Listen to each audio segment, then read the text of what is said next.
Caso Gutiérrez Soler versus Colombia.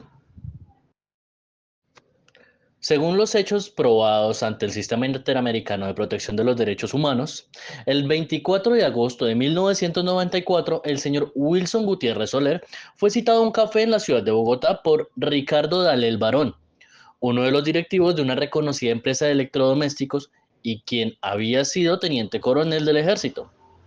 Gutiérrez Soler, que había denunciado ante la DIJÍN a la empresa por posible evasión de impuestos y lavado de activos, fue capturado por integrantes de la Unidad Antiextorsión y Secuestro, UNASE, de la policía, bajo las órdenes del entonces coronel Luis Gonzaga Enciso Barón, primo de Dalel Barón. Gutiérrez Soler fue llevado en una camioneta de vidrios polarizados al sótano de la UNASE, donde fue esposado a las llaves de un tanque de agua y sometido a actos crueles, inhumanos y degradantes.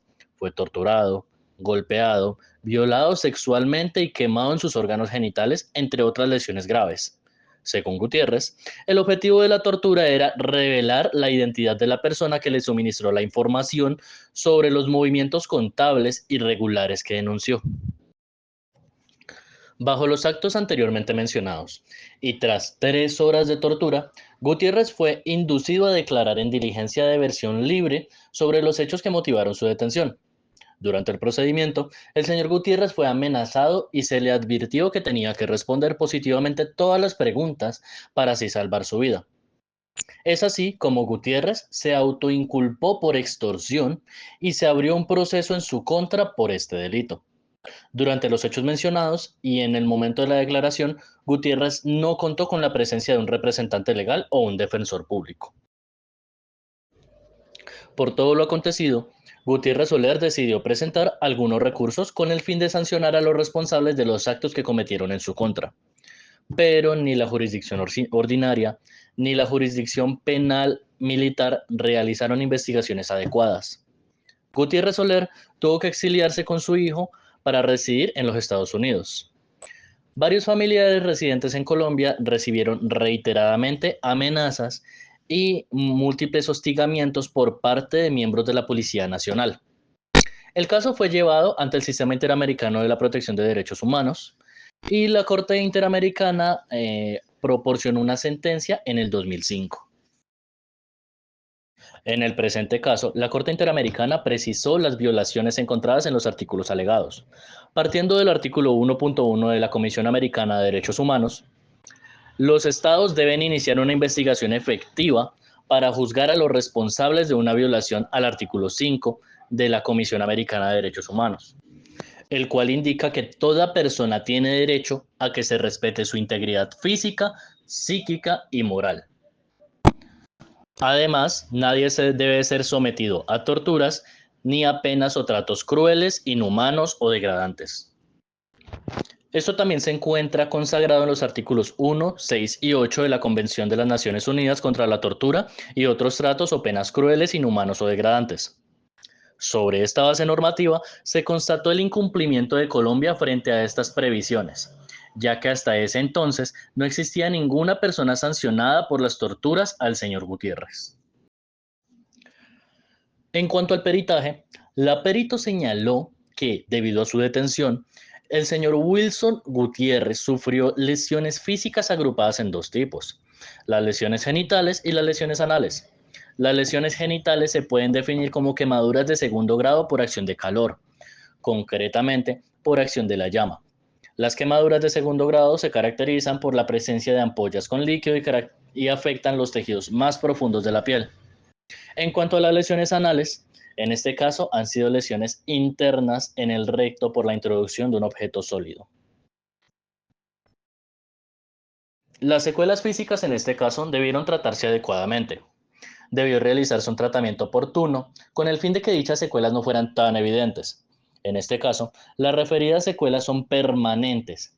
Asimismo, existen secuelas de tipo funcional sexual que están referidas en algunos informes, tales como el 16 de septiembre de 1996 por el Instituto Nacional de Medicina Legal de Colombia y el informe urológico realizado en el año 2000. Además, existe otro grupo de secuelas que son las psicológicas, las cuales están bien diferenciadas en 3 informes de psiquiatría forense realizados en el Instituto Nacional de Medicina Legal de Colombia por un grupo de psiquiatría y psicología. Tres de las descripciones que se hacen configuran el cuadro designado como un síndrome de estrés postraumático. El carácter, los comportamientos de irritación que la víctima mantiene, el carácter fóbico y la evasión de la persona y la naturaleza irreverente de estas características constituyen un cuadro que configura este síndrome. Al inspeccionar los exámenes médicos forenses que se efectuaron en este caso, estos han sido incompletos. En ningún momento se realizaron registros fotográficos de las lesiones, los cuales son extremadamente importantes. Los exámenes se han limitado a una descripción física externa de las áreas anatómicas, pero no se realizó ningún examen de la lesión anatómica anal, que es un examen muy sencillo. Uno de los informes no se detallan las lesiones, por lo cual se puede condicionar a su interpretación y perjudicar el resultado o la trascendencia de estos documentos en el proceso judicial. Además de ello, la víctima no recibió ningún tratamiento médico regular y adecuado hasta su ingreso en la prisión el 14 de septiembre de 1994, es decir, 21 días después de los hechos.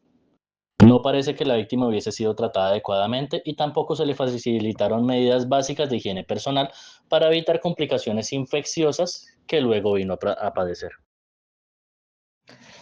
Posterior a la identificación de violaciones en derecho internacional, la Corte dictaminó reparaciones para el señor Wilson Gutiérrez en el concepto material, inmaterial, gastos y costes. Asimismo, se ordenaron garantías de no repetición relativas a la implementación de cursos o programas para servidores públicos de la justicia penal militar y la fuerza pública, en sintonía con los estándares establecidos en el Protocolo de Estambul relativo a la investigación de documentos eficaces de la tortura.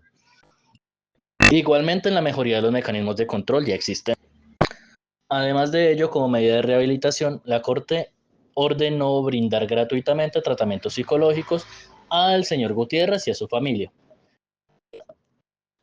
Además de ello, como medidas de satisfacción, la Corte ordenó identificar, sancionar y juzgar a los culpables, así como la publicación de los hechos probados.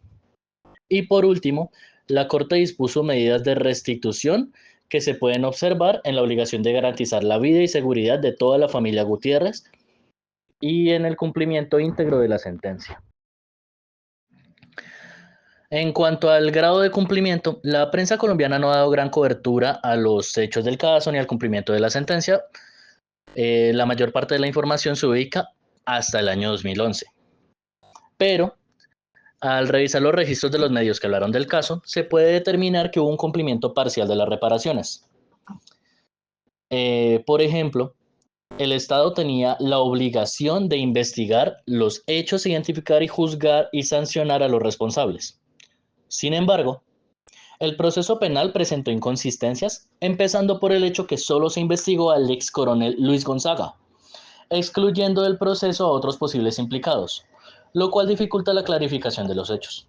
Adicionalmente, el caso dio un giro enorme en el 2018, tras la decisión de la Corte Suprema de Justicia de absolver al coronel, ya que no contaba con las pruebas suficientes para mantener la condena en su contra. Hasta la fecha no hay ningún otro acusado. Esto significa que, tras más de 2 décadas, el sistema judicial colombiano no ha logrado definir quiénes fueron los perpetradores de estas graves violaciones de los derechos humanos.